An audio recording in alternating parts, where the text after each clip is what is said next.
सदगुरुदेव की जय। जय। सदगुरु श्री कबीर साहेब की जय।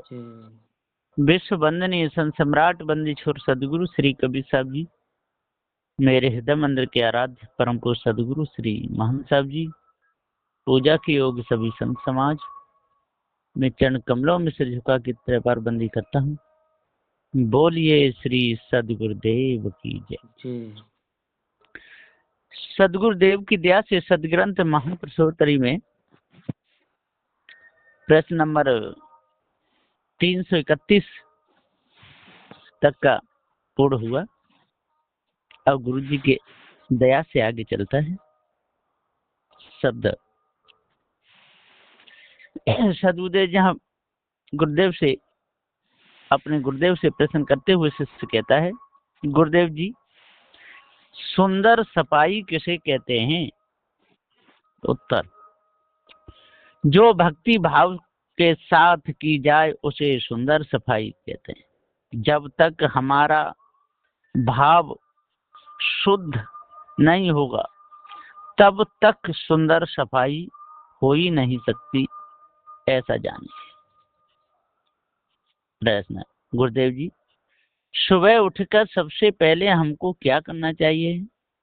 उत्तर, सुबह उठकर सबसे पहले नित्य क्रिया करनी चाहिए, फिर संत गुरुजनों के चरणों में सिर झुकाकर 3 बार बंदगी करनी चाहिए और अपने आसन पर बैठकर मनोदृष्ट अभ्यास करना चाहिए। फिर जिसका जैसा जैसा कार्य हो उसमें लग जाना चाहिए। प्रश्न, गुरुदेव जी हम जिस आश्रम स्थान में रहते हैं वहां पर कोई गलत कर्म करे तो उसे समझाना चाहिए कि नहीं? उत्तर, समझाना चाहिए। यदि समझाने से न माने तो स्थान के मालिक को बताना चाहिए। इसमें कोई दोष की बात नहीं है, ऐसा जानिए। बुरा कर्म करवाने में जो नर सहायता दे अंत समय पछताएगा, कोई साथ न दे। प्रश्न, साहेब जी किसी किसी के पास लाखों का धन है लेकिन उनकी सेवा में कोई नहीं है, और किसी किसी के पास फूटी कौड़ी भी नहीं है, उनकी सेवा में 10 लोग लगे हुए हैं। इसका क्या कारण है? हे गुरुदेव दया करके बता दीजिए जिससे हमारा भ्रम दूर हो जाए। उत्तर, यह शरीर प्रारब्ध से बना है। जिन लोगों के पूर्व जन्म के कर्म अच्छे हैं उन लोगों की आज वर्तमान में सेवा हो रही है, और जिन लोगों के पूर्व जन्म में कर्म गंदे रहे हैं उन लोगों को आज वर्तमान में दुख मिल रहा है। और अभी जो वर्तमान में कर्म कर रहे इन कर्मों का जब आपको शरीर मिलेगा तब अभी के किए हुए कर्मों का फल भोगने में आएगा, सो जानिए। प्रश्न, गुरुदेव जी हरदम खाने पीने से क्या होता है? उत्तर, हरदम खाने पीने से मन चंचल होता है, आदत बिगड़ जाती है, इसलिए हरदम खाना पीना ठीक नहीं है, समय अनुसार ही खाना पीना चाहिए। प्रश्न, गुरुदेव जी ज्यादा बोलने से क्या होता है? उत्तर, ज्यादा बोलने वाले की कदर घट जाती है और ज्यादा बोलने से झूठ शब्द भी ज्यादा निकलते हैं, इसलिए सोच समझकर और तौल कर शब्दों को बोलना चाहिए। यह मानवीय धर्म है, ऐसा जानिए। प्रश्न, गुरुदेव जी साधु को भूख लगी हो, आसपास कोई जान पहचान का नहीं हो तो ऐसी हालत में साधु को क्या करना चाहिए? उत्तर, ऐसे समय पर साधु को भिक्षा लेकर उधर पूर्ति कर लेनी चाहिए। भिक्षा मांगने में कोई दोष नहीं है, ऐसा जानिए। प्रश्न, भीख मांगते समय कोई गाली दे तो क्या करना चाहिए? उत्तर, उस समय साधु को कुछ नहीं कहना चाहिए, शांत स्वभाव को धारण किए हुए आगे बढ़ जाना चाहिए। उस समय कुछ न कहते हुए आगे बढ़ जाना ही ठीक है। संत वही जो क्रोध न लावे, दुष्ट जनों के पास न जावे। प्रश्न, गुरुदेव जी साधु कहीं रास्ता में जा रहा हो, उस समय 2-4 जने उसके पास आकर कहें कि अपना सारा सामान हमको दे दो, तो उस समय क्या करना चाहिए? देना चाहिए या नहीं? उत्तर, ऐसे समय सामान दे देना ही चाहिए, उसी में भलाई है। प्रश्न, बुद्ध जी साधु की जाति पूछनी चाहिए कि नहीं? उत्तर, किसी भी साधु की जाति नहीं पूछनी चाहिए। साधु यदि उच्च कुल का होगा तो उसके अंदर जातीय अभिमान आ जाएगा, और यदि छोटे कुल में जन्म लिया होगा तो उसके अंदर हीनता आ जाएगी। इसलिए साधु की जाति कभी नहीं पूछनी चाहिए, ऐसा ध्यान रहे। प्रश्न, गुरुदेव जी साधु को नाचना चाहिए या नहीं? उत्तर, साधु को न कभी नाचना चाहिए और न कभी कहीं नाच देखने जाना चाहिए। नाचने के गुण जिस साधु के अंदर हों तो समझ लो कि वह साधु है ही नहीं। यह पारक सिद्धांत का पूर्ण निर्णय है, ऐसा जानिए। प्रश्न, गुरुदेव जी साधु हो जाने के बाद माता पिता के चरणों में सिर झुकाना चाहिए या नहीं? उत्तर, साधु हो जाने के बाद माता पिता के चरणों में सिर झुकाना उचित नहीं है, दोषयुक्त है। साधु हो जाने के बाद साधु तो संसार के लिए देव तुल्य हो गया। देव के चरणों में तो सारे संसार का सिर झुकता है। इसलिए साधु को माता पिता के चरणों में सिर नहीं झुकाना चाहिए। यदि झुकाएं तो मर्यादा के खिलाफ है, ऐसा जानिए। हाँ, माता पिता झुकाना चाहें तो झुका सकते हैं, उनकी मर्जी के ऊपर है। प्रश्न, गुरुदेव जी ज्ञान गंगा किसे कहते हैं? उत्तर, जिस सत्संग के द्वारा मोह ममता आसक्ति भ्रम भूल कल्पना और विषय वासना दूर हो जाए, उस सत्संग विचार को ही ज्ञान गंगा कहते हैं, ऐसा जानिए। प्रश्न, गुरुदेव जी अमर कथा किसे कहते हैं? उत्तर, जिस जगह भव बंधनों से छूटने का उपदेश दिया जाता हो और जिस ज्ञान के द्वारा भव बंधन कट जाता हो, उस ज्ञान को अमृत कथा कहते हैं, ऐसा जानिए। भव तार गुरुदेव से शिष्य ज्ञान ये ले, तुरंत जाल कट जाएगा, कभी धरे नहीं दे। प्रश्न, गुरुदेव जी किसको साधना चाहिए और किसको नहीं? उत्तर, हे से प्रथम शब्द को साधना चाहिए। कोई धन को साधता है, कोई पद को साधता है। यह साधना कोई साधना नहीं है। श्री सद्गुरुदेव का कहना है कि शब्द को साधो, किसी को गाली मत दो, कुबोल मत बोलो, शब्द की साधना करो। जितने भी झगड़े खड़े होते हैं शब्दों से ही होते हैं, ऐसा जानिए। प्रश्न, गुरुदेव जी कोई तो साधु भी गाली देते हैं, क्या उनको गाली देनी चाहिए? उत्तर, साधु को गाली नहीं देनी चाहिए, गाली देने वाला साधु नहीं होता है, ऐसा जानिए। प्रश्न, गुरुदेव जी विश्वास किसका करना चाहिए? उत्तर, जो हित की बात बताता हो, दयालु हो और हृदय में सद्भाव हो, ऐसे का विश्वास कर लेना चाहिए। झूठा चोर लबारों का नहीं करना चाहिए। प्रश्न, गुरुदेव जी अपने स्वयं हृदय की बात किसको बतानी चाहिए? उत्तर, साधु जीवन में तो सद्गुरु देव से ज्यादा हितकारी दूसरा और कोई नहीं होता। हे भाई, अपने दिल की बात बतानी हो तो सद्गुरु देव को ही बतानी चाहिए। यदि गुरुदेव न हो तो अपने हित चिंतक को बतानी चाहिए और घर परिवार में रहने वाले लोगों को अपने दिल की बात माता पिता को बतानी चाहिए। यदि माता पिता न हो तो जिनके ऊपर आपका विश्वास हो, प्रेम हृदय से जुड़ा हुआ भाव हो, उनको अपने दिल की बात बता देनी चाहिए। ये हुए हितकारी वचन। प्रश्न, गुरुदेव जी कोई वस्तु देने का विचार हो तो किसको देनी चाहिए? उत्तर, जो सद्भाव सहित ले उसको देना चाहिए, कुभाव वाले को नहीं। प्रश्न, गुरुदेव जी रोगी किसे कहते हैं, दया करके बता दीजिए। उत्तर, किसी को चलने का रोग, किसी को हंसने का रोग, किसी को जलने का रोग, किसी को रोने का रोग, अनंतों प्रकार के रोग हैं। जो इन रोगों पर विजय प्राप्त कर लेते हैं वे ही निरोगी माने जाते हैं, और नहीं कर पाते वे रोगी माने जाते हैं। अब मैं कहाँ तक गिनती करके बताऊं? रोगी बहुत प्रकार के होते हैं, ऐसा जानिए। रोगियों की कोई कमी नहीं है। रोगी संसार, पारख ज्ञान बिन रोग का, नहीं होगा निस्तार। प्रश्न, गुरुदेव जी ऐसा दिन कौन सा आएगा उस दिन हमारा कल्याण होगा? उत्तर, हे शिष्य वह दिन आज ही है, आने वाला नहीं।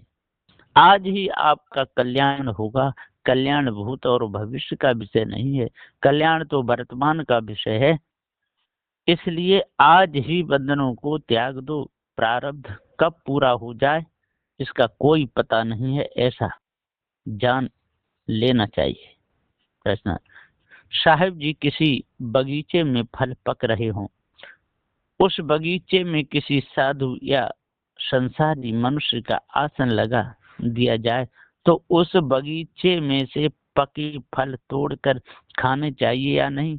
इस पर आपका क्या विचार है? दया करके बता दीजिए। उत्तर, बगीचे में आसन तो केवल आराम करने के लिए लगवाया गया है, फल खाने के लिए नहीं लगवाया है। इसलिए बगीचे में आसन लगाने वाले को फल नहीं तोड़ने चाहिए। यदि उसको बगीचे वाला अपनी खुशी से स्वयं फल तोड़कर दे दे तो खाने में कोई दोष नहीं है, परंतु बिना दिए फलों को छेड़ना नहीं चाहिए। यह मानवता का उपदेश है, ऐसा जानिए। प्रश्न, गुरुदेव जी जो साधु होकर अपनी स्त्री को साथ में लेकर घूमे, क्या उसको साधु मानना चाहिए? क्या वह साधु है?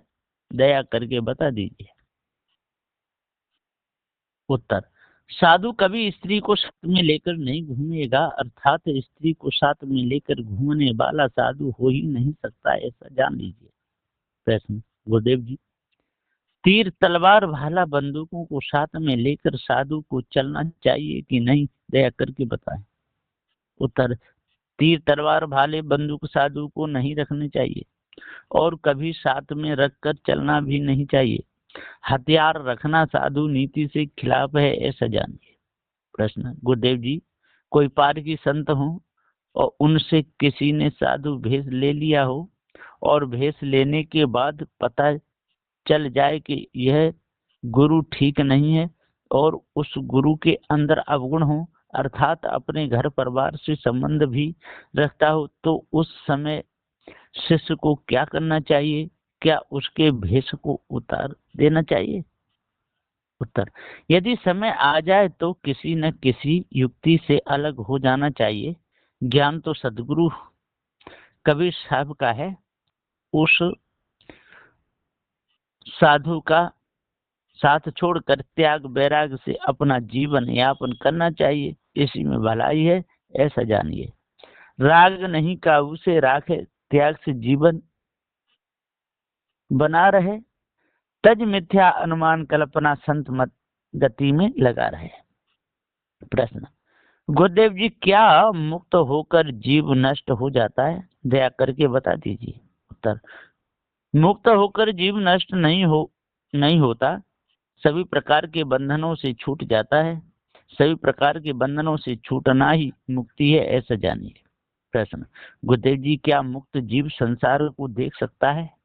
उत्तर, उस समय संसार को देखने के लिए मुक्त जीव के पास कोई यंत्र नहीं रहता। देखने के लिए तो भौतिक यंत्र चाहिए। मुक्ति में तो जीव निराधार हो जाता है, ऐसा जानिए। प्रश्न, गुरुदेव जी कोई कहीं जा रहे हों, उसे देखकर हमारे भी मन में ऐसा विचार उठे कि हम भी इसके साथ चलें, क्या यह विचार ठीक है? उत्तर, आपका कोई काम हो तो चले जाइए, काम न हो तो बेकार में काहे को समय बर्बाद करना। बिना काम के जाना एक समय बर्बाद करना और चंचलता भी कहलाती है। इसलिए चंचलता को जड़ मूल से खत्म करना चाहिए। प्रश्न, गुरुदेव जी चंचलता को खत्म करने के लिए हमको क्या करना चाहिए? उत्तर, चंचलता खत्म करने के लिए अपने आप को जबरदस्ती संत गुरुजनों की सेवा में लगा देना चाहिए। सेवा के द्वारा चंचलता खत्म हो जाती है, ऐसा जानिए। चंचल मन बहु काम बिगाड़े, जीव को दगत दगत के मारे, भूपेन्द्र दास निज काज बनावे, महान गुरु की सेवा मन भावे। प्रश्न, गुरुदेव जी, साधु को बिना आज्ञा लिए कहीं जाना चाहिए या नहीं? उत्तर, स्वतंत्र घूमने वाला साधु कहीं भी आ जा सकता है, लेकिन नियम घेरा में रहने वाले साधु को आज्ञा लिए बिना जाना नियम को तोड़ना माना जाता है, ऐसा जानिए। नियम का पालन करे हमेशा, है ये जीव अमर नित शेषा। प्रश्न, गुरुदेव जी, एक साधु भक्त के यहाँ गया था। साधु को देखकर भक्त ने श्रद्धा भाव भक्ति के साथ उस साधु को भोजन कराया। भोजन करने के बाद साधु ने भक्त से कहा, भक्त जी, इस लोटा को मुझे दे दो। भक्त ने उस साधु को लोटा दे दिया। क्या लोटा मांगना उस समय साधु के लिए ठीक था? क्या साधु को ऐसा करना चाहिए? इस पर प्रकाश डालिए। साधु यदि भक्त के यहाँ जाए तो उसका भोजन तक ही अधिकार है। थाली लोटा मांगने वाला साधु नहीं है, ढोंगी है। ऐसे नीच गिरे हुए मन वाले को तो भोजन भी नहीं देना चाहिए, क्योंकि वह चरित्रहीन भी हो सकता है। प्रश्न, गुरुदेव जी, बहुत से साधु भक्तों के यहाँ जाके भक्तों की औरतों के साथ हाथ देखते हैं। क्या साधु को हाथ देखना चाहिए? उत्तर, हाथ देखना साधु का काम नहीं है और सच्चे पारखी साधु किसी का हाथ नहीं देखते। हाथ देखने वाले साधु नहीं होते। हाथ देखने वाले तो ठगिया होते हैं, इसलिए ठगियों के चक्कर में नहीं फंसना चाहिए। प्रश्न, गुरुदेव जी, साधु को बार बार बिना बुलाए भक्तों के यहाँ जाना चाहिए या नहीं? दया करके समझा दीजिए। उत्तर, यदि कोई काम है तो आने जाने में कोई दोष नहीं है। बिना काम के जाना, बिना बुलाए जाना ठीक नहीं है। बिना बुलाए साधु को नहीं जाना चाहिए। बार बार भक्तों के घर में साधु कभी न जाए। हरदम घरों में घुसा रहे, वह साधु नहीं रहा है। माता बहनों के घर जाकर जो साधु हित लगा है, कभी न कभी गिर जाएगा, घोर नरक में जाए। प्रश्न, गुरुदेव जी, नियमों के अनुसार गुरु की सेवा में शिष्य को कितने दिन तक रहना चाहिए? उत्तर, कम से कम 12 वर्ष तक रहना चाहिए और तन से, मन से, वचन से, चोरी, हिंसा, व्यभिचार, ईर्ष्या, क्रोध, मान, छल, गाली, निंदा, झूठ, इन सब दोषों से अलग होकर सेवा होनी चाहिए। और जिस गुरु की सेवा की जाए वह गुरु पारखी होना चाहिए। सभी प्रकार से उस गुरु का मन निर्मल होना चाहिए। सेवक और स्वामी का मन शुद्ध साफ होना चाहिए। तब 12 वर्ष की साधना पूरी मानी जाएगी। यदि साधना करने में जरा भी कमी आ गई तो चाहे पूरा जन्म सेवा की जाए, कोई लाभ नहीं मिलेगा, ऐसा जानिए। ये संत गुरुजनों का निर्णय है। बोलिए श्री सद्गुरुदेव की जय।